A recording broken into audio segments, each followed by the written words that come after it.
अगर इस 200 रुपए की बोतल को तुम मीशो पे 600 रुपए की बेचोगे तो क्या 400 रुपए का प्रॉफिट हो गया। और अगर इस 100 रुपए की टी शर्ट को तुम मीशो पे 300 रुपए की बेचोगे तो क्या 200 रुपए का प्रॉफिट हो गया। अक्सर लोग मीशो पे आंख बंद करके बिजनेस करते हैं। शुरू में सेल्स आती है तो अच्छा लगता है, डेली बल्क में ऑर्डर्स आते हैं तो खुशी होती है कि हाँ दिन अच्छे आ रहे हैं, भगवान साथ दे रहा है, अब अच्छे दिन आने वाले हैं, अब जिंदगी बेहतर बनेगी। पर जब एंड में जाके काउंटिंग करते हैं तो पता चलता है कि 10 लाख रुपए की सेल्स तो आ गई और 2 लाख रुपए का प्रॉफिट नहीं, नुकसान हो गया। मैंने अपने 8 साल की ई कॉमर्स जर्नी में बहुत सारे सेलर्स को लॉस करते हुए देखा है। वो डेली सेल्स के पीछे भागते रहते हैं कि कैसे ऑर्डर्स बढ़ जाए, कैसे कोई ट्रिक्स मिल जाए, कोई टिप्स पता चल जाए। यूट्यूब पे कोई ना कोई ट्रिक्स या टिप्स की वीडियो देखते रहेंगे कि कैसे सेल्स को बढ़ाया जा सके, कैसे ऑर्डर्स को पुश करा जा सके। लेकिन उन्हें ये समझना पड़ेगा कि बिजनेस में फोकस प्रॉफिट पे करना है, सेल्स पे नहीं। क्योंकि सेल्स आज नहीं तो कल आ जाएगी, पर बिजनेस में अगर प्रॉफिट नहीं हुआ तो बिजनेस नहीं चल पाएगा। क्योंकि इन्वेस्टमेंट एक ना एक टाइम पे खत्म हो जाएगी, जिससे उधार लिया था उसको भी देना पड़ेगा, घर से लगाया हुआ पैसा भी एक टाइम पे खत्म हो जाएगा।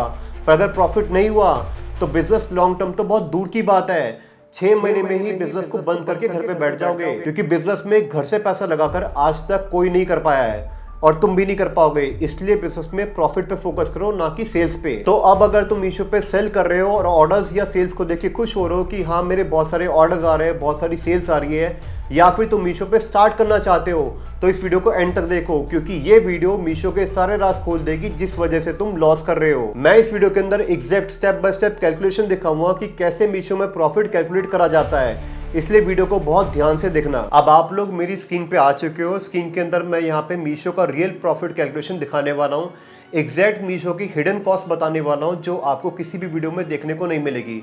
इनफैक्ट मीशो की ऑफिशियल वेबसाइट पे या कहीं पे भी जो कॉस्टिंग नहीं है, जो कॉस्टिंग मीशो नहीं दिखाता, वो सारी कॉस्टिंग की बात भी मैं यहाँ पे करने वाला हूँ, तो इसलिए वीडियो को बहुत ध्यान से देखना। सबसे पहले यहाँ पे मैं आपको दिखाता हूँ मीशो का रियल प्रॉफिट कैलकुलेशन की मीशो पे कैसे कैसे प्राइसिंग होती है। तो पहली चीज़ होती है सेलिंग प्राइस। आप जो भी बेचते हो वो हमेशा इंक्लूडिंग जीएसटी होता है। तो जैसे मान के चलो आप कोई टी शर्ट सेल करो 299 की, ठीक है, 299 की अगर आप सेल कर रहे हो तो उसमें जीएसटी इंक्लूडिंग है। अब जनरली क्या होता है, अगर आप 1000 से कम की टी शर्ट बेचते हो तो 5% के जीएसटी में आता है, ठीक है। तो यहाँ पे वो 1000 से कम है तो मैंने ऑलरेडी 5% के अंदर करा हुआ है। देखो यहाँ पे लिखा भी है विद जीएसटी 5%, मतलब इसमें 5% जीएसटी इंक्लूडेड है। अब इसके अंदर से हम जीएसटी निकाल देंगे। तो जीएसटी निकालने का एक फॉर्मूला है, सिंपल है, याद रखना। मैंने इसमें फॉर्मूला लगा रखा है, ये मैं पूरी एक्सेल शीट दे भी दूंगा, ध्यान से सिर्फ समझ लो, शीट मिल जाएगी, उसको मत परेशान होना कि लिखने मत बैठ जाना, मतलब, ठीक है। तो जैसे मान लो 299 की है तो फॉर्मूला क्या लगा रखा है, इज 299 इंटू 100 डिवाइड बाई 105। आपको 100 में वो अमाउंट ऐड करना है जितने के ऊपर ये जीएसटी लगा हुआ है इस प्रोडक्ट के ऊपर। मान लो टी शर्ट है 5% जीएसटी में आती है, तो 100 प्लस 5 यानी 105। तो जो भी अमाउंट है इंटू 100 डिवाइड बाई 105। अगर ये 12% में आता है आपका प्रोडक्ट तो इंटू 100 डिवाइड बाई 112। और अगर ये 18% में आता है तो इंटू 100 डिवाइड बाई 118। और अगर ये 28% में आता है तो इंटू 100 डिवाइड बाई 128। और अगर ये 3% में आता है, 3% में जनरली ज्वेलरी की आइटम होती है, तो अगर वो आता है तो इंटू 100 डिवाइड बाई 103। ये पूरे फॉर्मूलाज हैं, याद रखना। तो जितने भी परसेंट जीएसटी में आपका प्रोडक्ट आता है, आपको उसके अंदर 100 में वो अमाउंट ऐड करना है। 5 में आता तो 105, 12 में आता तो 112, 18 में आता तो 118, 28 में आता तो 128, और अगर 3% में आता तो 103, ठीक है। Selling price into 100 divide by वो अमाउंट। अब जनरली लोग क्या करते हैं, वो 299 का ही 5% निकाल लेते हैं, जो सबसे बड़ी गलती है। भाई आप ये समझो कि ये जो अमाउंट है ये इंक्लूडिंग जीएसटी है। अगर मैं इस पे 5% लगाऊंगा तो ऑलरेडी मैं अमाउंट, बड़े हुए अमाउंट पे जीएसटी कैलकुलेट कर रहा हूं। मैं कैसे कर लूंगा, जीएसटी तो इसमें इंक्लूडेड है, इस पे जीएसटी थोड़ा निकालना है। ये एक्सक्लूडिंग जीएसटी थोड़ा, ये तो इंक्लूडिंग जीएसटी है। तो इंक्लूडिंग जीएसटी तो इसमें से जीएसटी निकालना पड़ेगा। तो 284 आ रहा है, कैसे आ रहा है, selling price into 100 divide by 105, ठीक है। मैंने यहाँ पे लिखा हुआ भी फॉर्मूला। अब जो बचा हुआ अमाउंट है वो जीएसटी हो गया, फॉर्मूला यहाँ पे लगा रखा है, इसमें से माइनस कर दिया, ये आपका जीएसटी अमाउंट आ गया। तो यहाँ पे सारी कैलकुलेशन विद जीएसटी है, यहाँ पे सारी कैलकुलेशन विदाउट जीएसटी, और ये बचा हुआ जीएसटी अमाउंट है। अब ये मैंने प्लस में लिया है, क्यों, क्योंकि 14 रुपये मैंने कस्टमर से लिए है। अगर मैंने 299 की टी शर्ट बेची है तो 299 इंक्लूडिंग जीएसटी है, बट जीएसटी हटा के वो पड़ती है 284 रुपीज़ की, या अगर प्रिसाइजली हम देख रहे 24.76 मतलब 25 के आसपास की पड़ेगी। 14 रुपये समथिंग जो आ रहा है वो आपका जीएसटी अमाउंट है जो आपने कस्टमर से लिया है, ठीक है। अब इसके बाद आता है कमीशन। मीशो कमीशन कभी लेता नहीं तो ज़ीरो होता है, तो यहाँ पे मैंने कर दी ज़ीरो। अब मीशो ज़ीरो कमीशन लेगा नहीं और मीशो उस पर जीएसटी भी चार्ज नहीं करेगा। अमेजोन फ्लिपकार्ट होता तो कमीशन लेते हैं, बट मीशो कमीशन नहीं लेते, तो हमने ज़ीरो मार्क करा है, ठीक है। अब इसकी वजह से कैक क्या होता है? कस्टमर एक्विजिशन कॉस्ट, कि आपने एक कस्टमर को लाने के लिए कितना पैसा स्पेंड करा। अब कैक निकालने के लिए मैंने एनेक्सर 2 बना रखा है, ठीक है। एनेक्सर 2 यहाँ पे है, इसके बारे में भी मैं आपको समझाऊंगा। इसके बाद कस्टमर रिटर्न्स, जो भी हमारे कस्टमर रिटर्न्स आते हैं उसमें हम कितना नुकसान कर रहे हैं, ये वो कॉस्ट आएगी। ये भी एनेक्सर 2 में है। हर एक के अंदर मैंने मार्क भी कर रखा है, देखो यहाँ पे एनेक्सर 2। मैं इसको ना बोल्ड कर देता हूँ जिससे आपको ज़्यादा अच्छे समझ आएगा।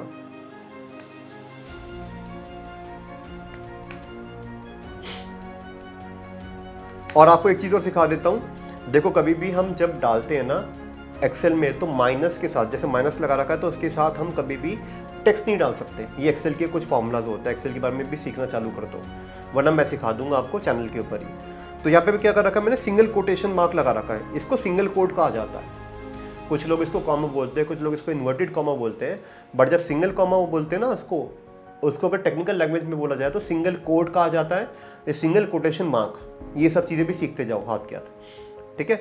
तो यहाँ पे क्या करा मैंने, माइनस कैक करा है कि कैक हम रिड्यूस करेंगे जो भी हमने कस्टमर से लिया है।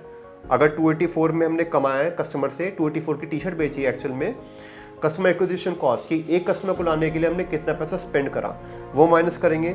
कस्टमर के जो रिटर्न्स आए हैं उससे हमने कितना नुकसान करा वो माइनस करेंगे। आरटीओ का मतलब क्या होता है, रिटर्न टू ओरिजिन, की मतलब हमारे पास एक ऑर्डर आया, हमने पैक करके भेज दिया डिलीवरी बॉय के थ्रू, बट कस्टमर ने रास्ते में रिजेक्ट कर दिया, लेने से मना कर दिया, या कस्टमर का एड्रेस ही नहीं मिला, तो वो आरटीओ हो जाता है, वो वापस आपके वेयर हाउस में आ जाता है एज इट इज। तो उसमें भी हमारा कॉस्ट लगता है, तो वो भी मैंने यहाँ पे ऐड करूँगा। रिटर्न के डैमेज, अगर कस्टमर ने रिटर्न करा या कोरियर में रिटर्न आए, उसमें प्रोडक्ट को डैमेज हो गया, तो वो भी हमारा नुकसान है, हमें वो भी इनकॉर्पोरेट करना है, ठीक है। क्योंकि बिजनेस प्रॉफिट पे चलता है तो हम एक एक चवन्नी का हिसाब लगाएंगे, ठीक है। इसके बाद पैकेजिंग कॉस्ट, शिपिंग कॉस्ट। तो पहले मैं आपको ना ये सारी चीज़ें एनेक्सर 2 वाली समझा देता हूँ। इसमें मैंने सिलेक्ट भी कर दिया तो आपको समझ आ जाए कि हम इसकी बात कर रहे हैं, ठीक है। तो पहले कैक निकालने का फॉर्मूला क्या है, तो कैक निकालने का फॉर्मूला क्या है, आप ये समझो फॉर एग्जाम्पल से कि हमने टोटल 100 ऑर्डर भेजे हैं, 100 ऑर्डर हमारे पास आए, ठीक है। 100 ऑर्डर हमारे पास आए, अब डिलीवर हुए सिर्फ 80, मतलब 20 ऑर्डर डिलीवर नहीं हुए, तो डिलीवर सिर्फ 80 हुए, 80 ऑर्डर्स। एड स्पेंड समझो 3000 रुपये का।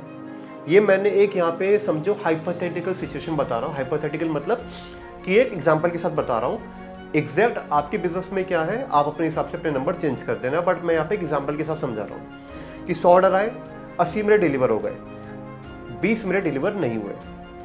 एड स्पेंड हुआ 3000 रुपये का, कि 100 ऑर्डर को लाने का मेरा एड स्पेंड हुआ 3000 रुपये का, ठीक है। अब आता है तो courier return RTO rate, including damage का 2%, मैंने 2% डैमेज का भी लिया है यहाँ पे, ठीक है। क्योंकि मुझे पता है कि जिस क्लाइंट का मैं बिजनेस देख रहा हूँ उसमें 2% डैमेज भी आता है, ठीक है। और कोरियर रिटर्न का आरटीओ रेट इसका चल रहा है 15% का इस क्लाइंट का, और कस्टमर रिटर्न रेट यहाँ पे चल रहा है 5% का, ठीक है।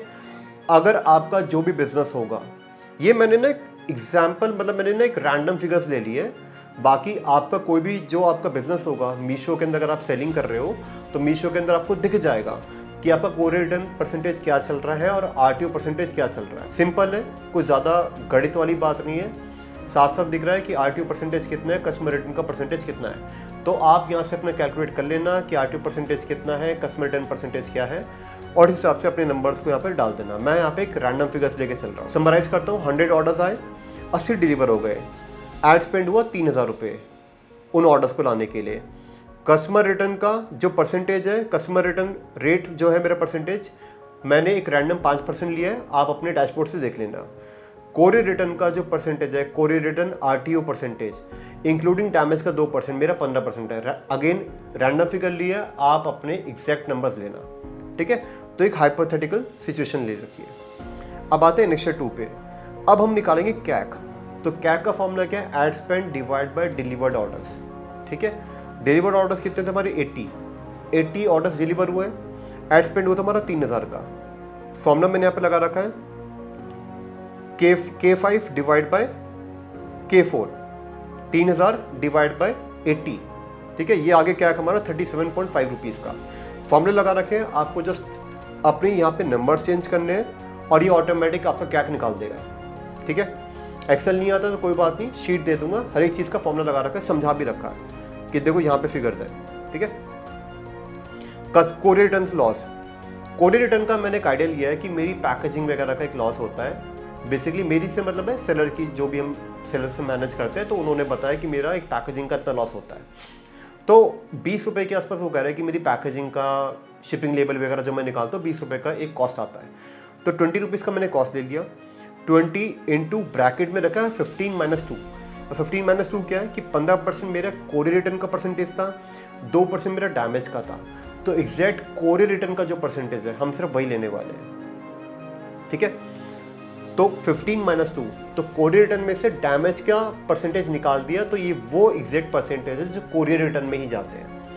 अब ये कैसे करा ये भी समझ लो। 100% होते हैं, 100 ऑर्डर्स मतलब 100%, 80% डिलीवर हुए, 20% बच गए। 20% में क्या हुआ, 15% का कोरियर रिटर्न आया है, उसमें डैमेज भी आया है कोरियर रिटर्न में ही, और 5% आया कस्टमर डैमेज।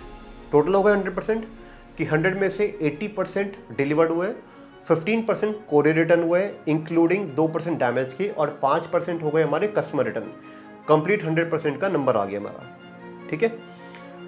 अब हमारे कोरियर रिटर्न का मैंने एक नंबर निकाला था कि 20 रुपीज़ हमारा एक लॉस होता है पैकेजिंग और जो भी पैकिंग वगैरह और जो भी शिपिंग लेवल का है, इनटू ब्रैकेट में 15 माइनस 2, मतलब 15 हमारे कोरियर रिटर्न का परसेंटेज माइनस डैमेज का 2%, तो एग्जैक्ट कोरियर रिटर्न का परसेंटेज हमारा निकल गया। अब इसके बाद ब्रैकेट क्लोज करा, फिर डिवाइड बाय 80। 80 क्या हमारे डिलीवर्ड ऑर्डर्स थे, तो हमारे कोरियर रिटर्न का लॉस हुआ 3.25 रुपीज़। यहाँ पे मैंने एग्जैक्ट लिखा भी है और यहाँ पे मैंने फॉर्मूला लगा रखा है, ये देखो 20 इंटू 15 माइनस 2 डिवाइड बाई 80 मैंने यहाँ पे खुद कर रखा है, ठीक है। अगर आप चाहते कि मैं यहाँ से निकालूँ, यहाँ से इसलिए निकालूंगा क्योंकि यहाँ पे ऑलरेडी परसेंटेज में नंबर्स है, बट आपको मैं बताता जा रहा हूँ कि क्योंकि अगर आप यहाँ पे परसेंटेज लगाओगे तो फिगर्स कुछ अलग ही पहुँच जाएगी। परसेंटेज नहीं लगा रहा है, 20 इंटू 15 माइनस 2, 100 के हिसाब से 15% है तो 15 हो गए। अब अगर मान लो एग्जाम्पल के लिए अगर आपके 500 ऑर्डर होते हैं, एग्जाम्पल के लिए समझाता भी जा रहा हूँ, और अगर मान के चलो आपका 80% आपके कुछ डिलीवर्ड ऑर्डर्स होते हैं, डिलीवर्ड ऑर्डर्स कितने हो गए, 80% ऑफ 500, दिखा भी देता हूँ हाथ के हाथ, इंटू 80%, 400 ऑर्डर्स, 400 हमारे डिलीवर्ड ऑर्डर्स हैं। अब 15% हमारे जो आ रहे हैं वो आ रहे हैं कोरियर रिटर्न परसेंटेज, तो 15% मैं इसका ले लूंगा 75, और 5% हमारे कस्टमर रिटर्न्स हैं, इंटू 5%, सबको जोड़ लो 500 हो गया। यहाँ पे दिख रहा है आपको 500 आ रहा है। तो यहाँ पे आपको एक समझा भी रहा हूँ कि अपने हिसाब से अपनी चीज़ें ड्राइव कर लेना। मैं इसको ऐसे ही रख रहा हूँ ताकि आपको समझ में आ जाएगा, शीट देखोगे बाद में क्लियर हो जाएगा, ठीक है। तो ये हमने यहाँ पे फॉर्मूला लगा दिया। अब अगर यहाँ पे आपके नंबर्स अगर मैं इस हिसाब से लेता तो 15 की जगह मैं क्या लेता, 75 लेता है यहाँ पे, क्योंकि 15% ऑफ 500 इज 75, ठीक है। 2% में डैमेज के लूंगा तो 2% ऑफ 500 इज कितना आएगा, ठीक है, कमेंट में बता देना। चलो मैं बता देता हूँ तुम्हें, 10, ठीक है। तो 500 का 2% हुआ 10 नंबर, और टोटल डिलीवर्ड ऑर्डर्स कितने थे हमारे भाई 400। तो आपका इस केस में लॉस कितना का, 3 रुपये 25 पैसे का। आपका भी सेम आ रहा है, ये सेम इसलिए आ रहा है क्योंकि मैंने नंबर्स बिल्कुल एग्जैक्ट लिए हैं, मतलब 80, 15%, 5%। अगर ये नंबर्स आपके ऊपर नीचे हो गए तो आपका नंबर अलग आ जाएगा। अब ये जो हम निकाल रहे हैं ना, ये पर ऑर्डर की कॉस्ट की कैलकुलेशन निकाल रहे हैं कि पर ऑर्डर पे मेरे को लॉस कितना हो रहा है। भाई हमारा जो भी कोरियर रिटर्न में लॉस हो रहा है वो आपको पर ऑर्डर पे डिवाइड करना पड़ेगा, ताकि आप पर ऑर्डर पे कॉस्ट को बढ़ा सको, ठीक है। जब प्राइसिंग बनाओगे समझ आ जाएगा, अगर नहीं समझ आएगा तो वीडियो में एंड तक देखो, समझ में आ जाएगा। उसके बाद कस्टमर रिटर्न की कॉस्ट। कस्टमर रिटर्न की कॉस्ट का फॉर्मूला क्या है भाई, मैंने कहा कि जनरली मेरा कस्टमर रिटर्न पे 160 रुपये का लॉस आता है। अभी कैसे दिखेगा, आप अपने मीशो पैनल पे जाओ, मेरी स्क्रीन पे आपको दिख ही रहा है, मीशो पैनल पे जाओ, रिटर्न्स में जाओ, यहाँ पे आपको दिख जाएगा मीशो में रिटर्न्स पैनल पे, और फिर यहाँ पे जाने के लिए आपको जाना है अपना कोरियर पिकअप पे। यहाँ पे जाओगे तो आपको दिख जाएगा कि एक्चुअल में जो कोरियर बॉयज़ होते हैं, जो कोरियर कंपनीज होती है, वो आपसे कितना चार्ज करती है। मैं स्टैंडर्ड 160 रुपीज़ दे रहा हूँ, जनरली आप देख सकते हो। हालांकि ये 155 रुपये से लेकर 175 रुपये के आसपास बीच में रहता है। मैंने एक बीच का एवरेज ले लिया 160 रुपीज़, ठीक है। क्योंकि मीशो पे कभी भी फॉरवर्ड शिपिंग का चार्ज लगता है, कहीं पे नहीं लगता, वो दिखा दूंगा आगे चल के। बट रिटर्न्स में इतना कॉस्ट आना ही आना है। अगर आपका प्रोडक्ट रिटर्न हो गया तो मीशो आपसे फॉरवर्ड शिपिंग नहीं लेगा, बट एग्जैक्ट आपसे 150 या 155 से लेकर 175 रुपये के बीच में आपसे चार्ज करेगा, जो भी आपने कोरियर कंपनी सिलेक्ट करी है, ठीक है। तो ये वो चीज़ है। तो आपको इसमें क्या करना है, मैं 160 का एक एवरेज ले रहा हूँ, आप भी 160 का एवरेज ले लो। यहाँ पे क्या करा मैंने फॉर्मूला 160 इंटू 5 क्यों, क्योंकि मेरे 5% ही कस्टमर रिटर्न होते हैं, ठीक है। तो जो परसेंटेज है मैंने यहाँ पे 5 ले लिया, ठीक है। अगर मान के चलो आपका ये आता है 5 की जगह 10% होता है, तो यहाँ पे क्या करोगे 160 इंटू 100 में से जो भी परसेंटेज, अगर 10% है, 12%, अगर 12% है 12 ले लो। 160 इंटू 12 डिवाइड बाई 80। मैंने भी क्या लिया है, सिर्फ 5%। जो भी हमारे यहाँ पे ऑर्डर्स की बात नहीं, यहाँ पे परसेंटेज की बात कर रही है। तो यहाँ पे मैंने फॉर्मूला उसी हिसाब से बनाया 100 के हिसाब से। आप अपने हिसाब से अपने नंबर को चेक कर लेना, ठीक है। तो 160 इंटू 5 डिवाइड बाई 80, ठीक है। ब्रैकेट यहाँ पे क्लोज करके बॉड मास का रूल होता है, अगर थोड़ा मैथमेटिक्स का पता है। कभी भी लगाओगे पहले तो ब्रैकेट लगा देना, फिर स्लैश, डिवाइड का साइन, फॉरवर्ड स्लैश का, फिर 80 लगाया डिलीवर्ड ऑर्डर्स का। तो 160 हमें लॉस होता है पर रिटर्न आने पे। इसके साथ साथ हमारे 5% है तो मैंने 5 ले लिया, और 80 डिलीवर्ड ऑर्डर्स है। तो ये आ गया मेरा पर कस्टमर रिटर्न के कॉस्ट पे। मेरा पर कस्टमर रिटर्न मेरा लॉस कितना होता है, 10 रुपये का। डैमेज कॉस्ट मैंने ले लिया 100 इंटू 2, 2% होता है 100 इंटू 2, क्योंकि एक डैमेज पे मेरे को मान के चलो, अगर मेरे प्रोडक्ट की कॉस्ट 100 रुपये की, जैसे मैंने कहा 100 रुपये की टी शर्ट मैं 300 में बेचता हूँ, 100 रुपये मेरे प्रोडक्ट की कॉस्ट जा रही है डैमेज के अंदर, जो मैं बेच नहीं पाऊंगा आगे।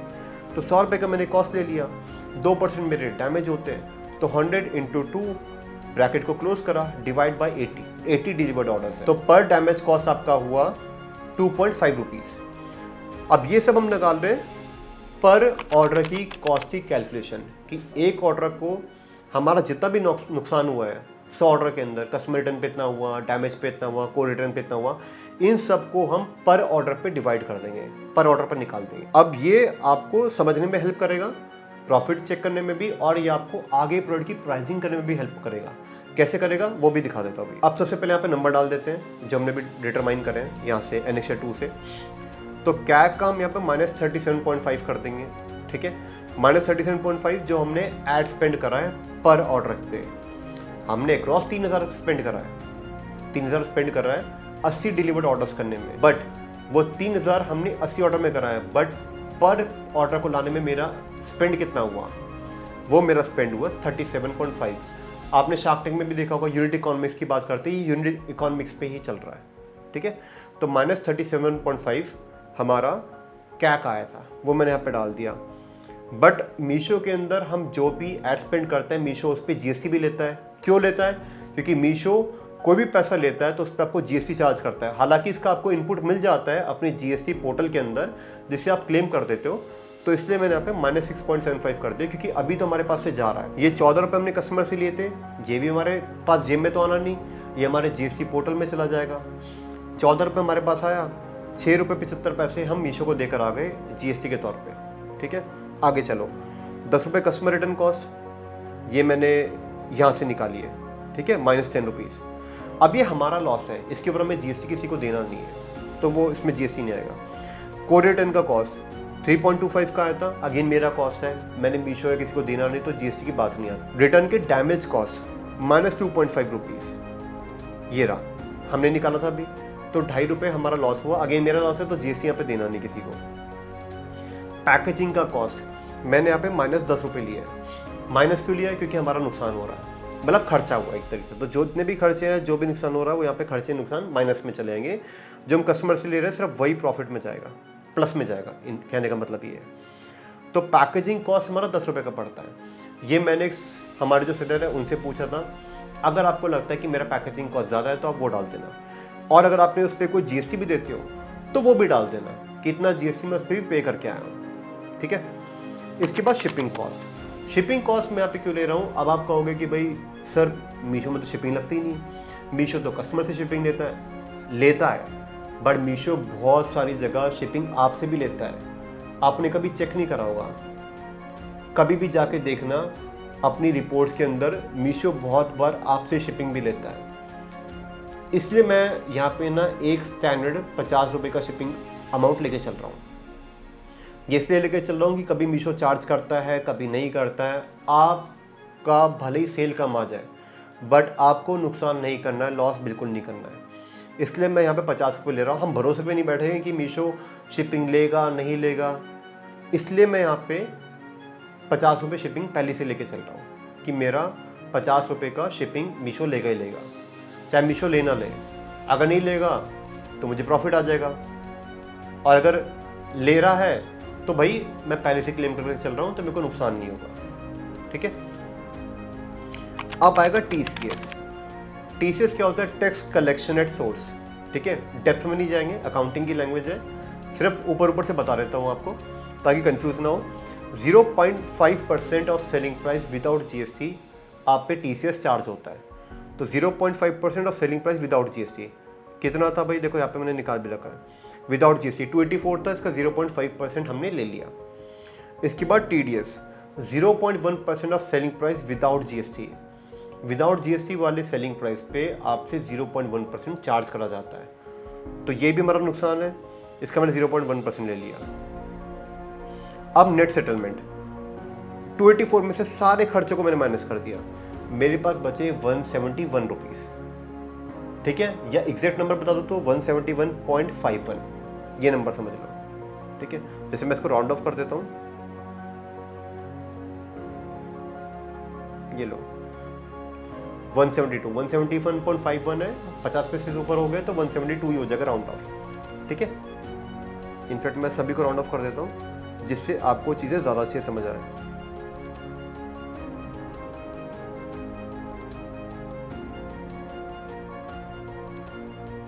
ठीक है, अब चीज़ें आपको ज़्यादा अच्छे से क्लियर हो जाएगी।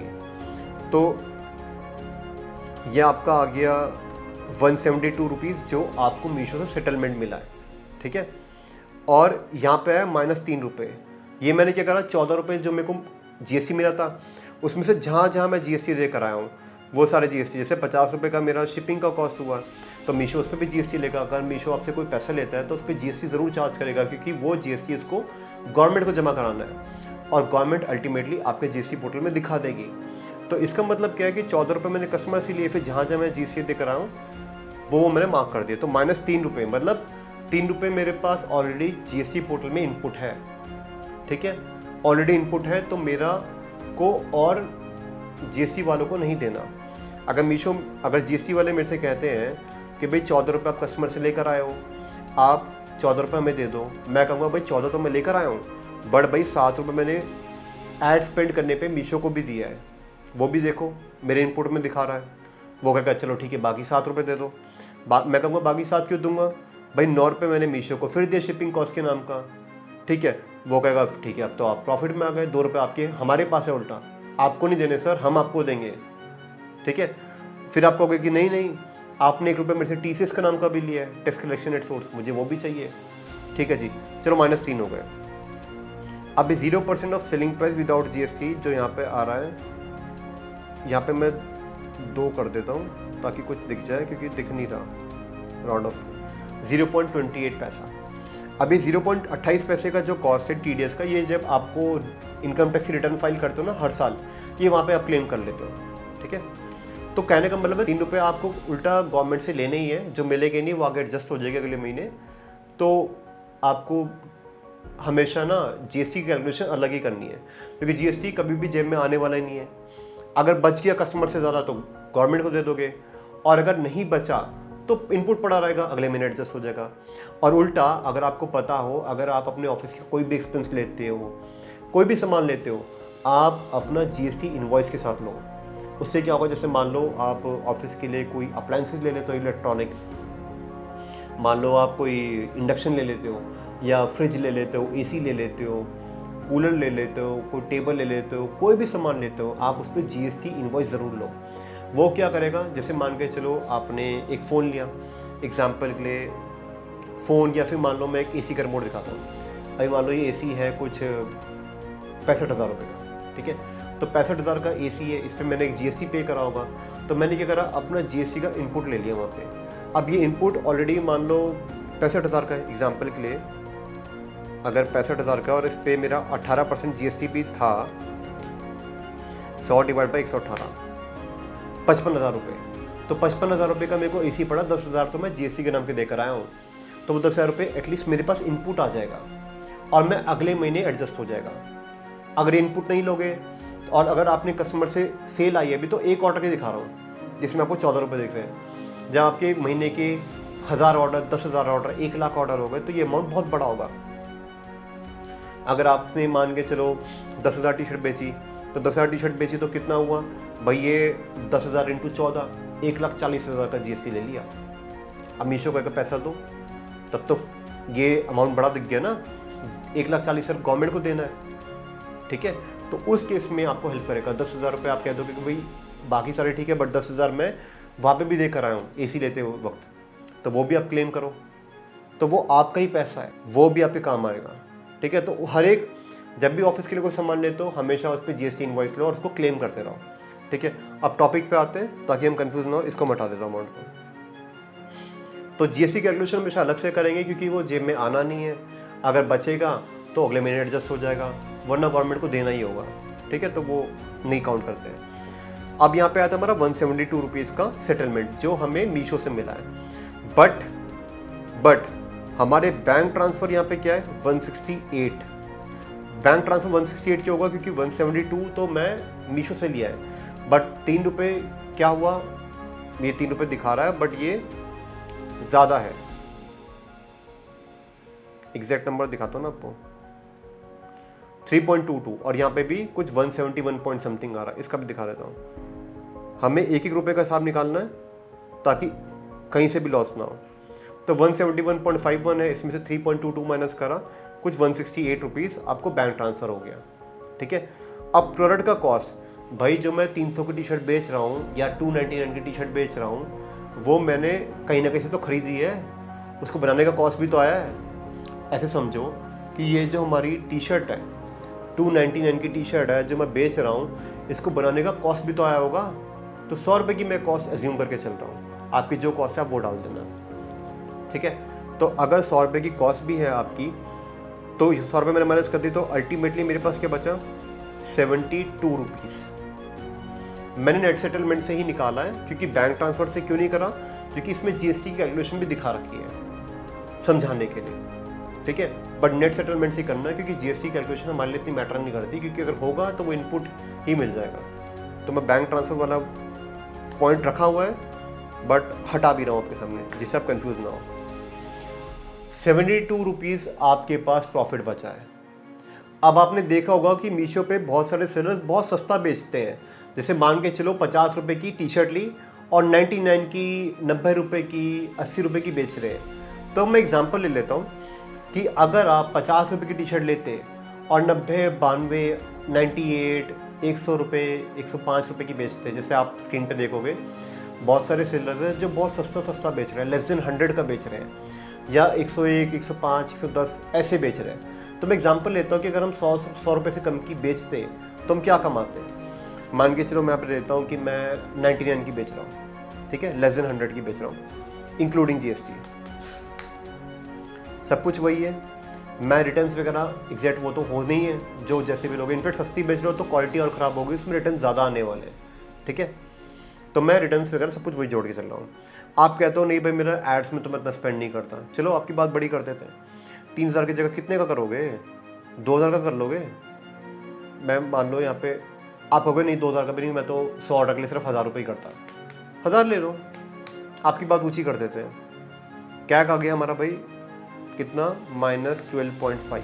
तो और नुकसान मतलब ये रिटर्न्स वगैरह तो उतने हो गए, चलो ठीक है मैं एडजस्ट कर लूँगा। तो यहाँ पे कैब का हमने ले लिया 12.5 रुपीज़ जो मेरा एड स्पेंड में गया, इतना तो लगेगा 1,000 रुपये तो खर्च करोगे 100 ऑर्डर के लिए। बाकी रिटर्न्स वगैरह वो तो उतने आने ही आने, ठीक है। शिपिंग कॉस्ट, अब पैकेजिंग कॉस्ट 10 रुपये की, आपको अगर 10 नहीं मिला तो मैं तो 5 रुपये खर्च करता, चलो 5 ले लो, आपकी बात यहाँ भी बड़ी कर देते हैं, ठीक है। आपके पास जब अगर 99 की सेल करोगे, हम एड स्पेंड भी कम मान के चल रहे हैं कि मैं 1000 रुपये का एड स्पेंड करूँगा सिर्फ, तब शिपिंग तो मीशो वो ही लेगा 50 रुपये की। तो अगर 99 की बेचोगे तो आपने क्या कमाया, 11 रुपये मीशो ने आपको दिए नेट सेटलमेंट, और आपके हाथ में क्या आया। अब आपको कि प्रोडक्ट कॉस्ट मेरी 50 रुपये की थी, 50 की मान लो, 38 रुपये लॉस में गए हो। अब ऐसे बहुत सारे सेलर्स 99 की 95 की बेच के और सोचते हैं कि बहुत ऑर्डर आ रहा है, दिन के 1000 ऑर्डर आ रहे हैं, 500 ऑर्डर आ रहे हैं, बहुत पैसा आ रहा है। पैसा आ नहीं रहा, उल्टा जेब से जा रहा है। सेल तो आ रही है, आप लोग सेल के पीछे भाग रहे हो, प्रॉफिट के पीछे नहीं भाग रहे, जबकि आपको प्रॉफिट के पीछे भागना है। तो ये हमेशा दिमाग में रखो कि प्रॉफिट चाहिए, सेल्स तो आ जाएगी, लॉस नहीं चाहिए किसी भी हाल में, ठीक है। तो आपने देखा अगर 99 के हम बेचते हैं, एड स्पेंड और कम कर दिया सिर्फ 1000 रुपये का, तो क्या 12.5 रुपये का आ गया, 38 से कम। बट भाई शिपिंग में तो जा ही रहा है 50 रुपये, 50 रुपये प्रोडक्ट की कॉस्ट तो है ही है, कमाया क्या, उल्टा घाटे में चले गए, ठीक है। और अगर मैं एड स्पेंड बढ़ा देता तो ये नुकसान और बढ़ जाता। अगर मान लो आप कहते हो 50 की नहीं, मेरी टी शर्ट की जो कॉस्ट होगी वो तो 30 रुपये होगी, ठीक है भाई 30 की ले लो, फिर भी 18 रुपये नुकसान में है। क्या कमाया, घाटे में तो गया, कुछ मिला नहीं ना। तो हमेशा प्रोडक्ट की प्राइसिंग बिल्कुल ठीक रखना। कंट्रोल Z कर देता हूँ सब पे, ठीक है। तो इस तरह से तुमने क्या समझा कि अगर कोई प्रोडक्ट का कॉस्ट, अब मैं एग्जांपल तुम्हें समझा देता हूँ कि तुम्हें प्राइसिंग कैसे रखनी है। शुरू में रफ कैलकुलेशन मान के चलो कि अगर आप कोई भी प्रोडक्ट खरीद रहे हो तो उसका 3x आपको कम से कम प्राइस रखना है। अगर 100 की ले रहे हो तो 300 की बेचोगे, ठीक है। अगर आप 80 की ले रहे हो तो 250 की बेचोगे। अब आपको ऐसे तो ऑर्डर्स ही नहीं आएंगे, नहीं भाई देखो ऑर्डर्स आएंगे, आपको ऑर्डर्स के पीछे भागना है, बट ऑर्डर से ज़्यादा आपको प्रॉफिट के पीछे भागना है, लॉस के पीछे नहीं भागना कि सेल के पीछे बस लॉस ही करते रहो, ठीक है। और अगर आप कहते हो कि मेरा बहुत सस्ता प्रोडक्ट है, मान लो 20 रुपये का, 30 रुपये का, अब 30 रुपये का मैं खरीदूंगा, 90 का बेचूंगा, तो भाई इसमें भी मेरा लॉस है, क्योंकि 30 तो मेरे प्रोडक्ट में चला गया, फिर शिपिंग में चला गया, ठीक है, उसके बाद एड स्पेंड में चला गया, फिर रिटर्न वगैरह के नुकसान है वो अलग, और मैन्युफैक्चरिंग का कॉस्ट है, या मैन्युफैक्चरिंग नहीं तो वेयरहाउस का कॉस्ट है, स्टाफ की सैलरीज है, कमाऊंगा क्या। तो इस केस में आपका जवाब ये है कि आप कॉम्बो बेच लो। मान लो आपका एक प्रोडक्ट 30 रुपये का है, अगर एक प्रोडक्ट 30 रुपये का है तो आप पैक ऑफ 10 बेचो 300 का। अब पैक ऑफ 10 इनफैक्ट 300 की जगह 250 कर दो, क्योंकि वहाँ पे आप कस्टमर को डिस्काउंट दे दो। पैक ऑफ 10 भी तो आधा किलो में जाना है, और एक पीस भी आधा किलो में जाना है, तो शिपिंग बच जाएगी, ठीक है। तो यहाँ पे आप कस्टमर को डिस्काउंट दे लो, 250 की जगह 240 दे दो, 230 दे दो, तो कमा लोगे। कोशिश करो कि अपने प्रोडक्ट को कॉम्बो में बेचो, पैक ऑफ बना के बेचो, ताकि कस्टमर को बेनिफिट हो और आपको भी बेनिफिट हो। सिर्फ सेल के पीछे मत भागो। या फिर आप कभी भी मूवी देखने जाते हो तो आप थिएटर में देखना कि कॉम्बो जो मिलता है आपका, पॉपकॉर्न का जो मिलता है, स्मॉल इतने का है, मीडियम इतने का, लार्ज इतने का है। या मैकडोनल्ड्स के फ्रेंच फ्राइज देख लेना, डिको इफेक्ट वहाँ भी काम करा जाता है, स्मॉल मीडियम लार्ज। मील में देख लेना, किसी को कॉम्बो बेचना हो, क्या करते हैं वो, एक बर्गर इतने का है, एक कोल्ड ड्रिंक इतनी की है, एक फ्रेंच फ्राइज इतने का है, सर आप मील ले लो ना इकॉनमी वाली, उसमें सस्ता पड़ जाएगा। अब कस्टमर ले लेता है, सस्ता पड़ जाएगा, क्योंकि मैकडोनल्ड को भी वही मील ही बेचनी है। मैकडोनल्ड भी चाहता है कि मेरा एवरेज ऑर्डर वैल्यू बढ़ाओ, वो भी कस्टमर से ज़्यादा पैसे लेना चाहता है, इसलिए वो कस्टमर को मील बेचता है। कहता है बर्गर मेरा 50 रुपये का है, कोल्ड ड्रिंक मेरी इतने की है, फ्रेंच फ्राइज इतने की है, कहते हैं सर 125 रुपये में पूरी मील ले लो। कस्टमर कहता है हाँ भाई बहुत बढ़िया है, कस्टमर भी खुश हो जाता है कि हाँ सस्ती मील मिल रही है, मील ले लेता हूँ। अब उसको अगर सिर्फ बर्गर खाना हो ना, तो फिर भी वो जानबूझ के फ्रेंच फ्राइज और कोल्ड ड्रिंक ले लेगा कि चलिए सस्ती पड़ रही है, चाहे उसको नीड हो ना हो। तो ये जो बड़ी बड़ी कंपनीज डिको इफेक्ट, ये मार्केटिंग के गेम को यूज़ करके अपना एवरेज ऑर्डर वैल्यू बढ़ा रही है, तो आप लोग क्यों नहीं सीखते उससे सीख के अपना एवरेज ऑर्डर वैल्यू बढ़ाओ। यही सारा गेम है, ठीक है। आज की डेट में एड स्पेंड कम करने से ज़्यादा फायदा है कि आप अपना एवरेज ऑर्डर वैल्यू बढ़ाओ। अब ऐसी मार्केटिंग और ई कॉमर्स रिलेटेड सारी वीडियोस आपको इसी चैनल पर मिल जाएगी। और जो मैंने यहाँ पे मीशो का रियल प्रॉफिट कैलकुलेशन पूरा शीट बनाया है, इस पूरी कैलकुलेशन शीट का, इस पूरी एक्सेल शीट का लिंक मैं यहाँ पे डिस्क्रिप्शन में दे दूंगा, वीडियो के अंदर जाके देख लेना। एक बेसिक सा फॉर्म आपसे पूछा जाएगा, वो फॉर्म आपको फिल करना है। फॉर्म फिल करने के बाद आपके पास ये शीट आ जाएगी, आपको डाउनलोड करना है और आपको उसको यूज करना है। सो मेक श्योर आप इसको डाउनलोड कर लेना ताकि आप अपने बिजनेस की एक्चुअल प्रॉफिटेबिलिटी चेक कर लो कि आप प्रॉफिट कमा रहे हो या लॉस। अब अगर इस वीडियो से बहुत कुछ सीखने को मिला है तो मैं यहाँ पे 2 वीडियो और लगा रहा हूँ, इसको याद से देख के जरूर जाना।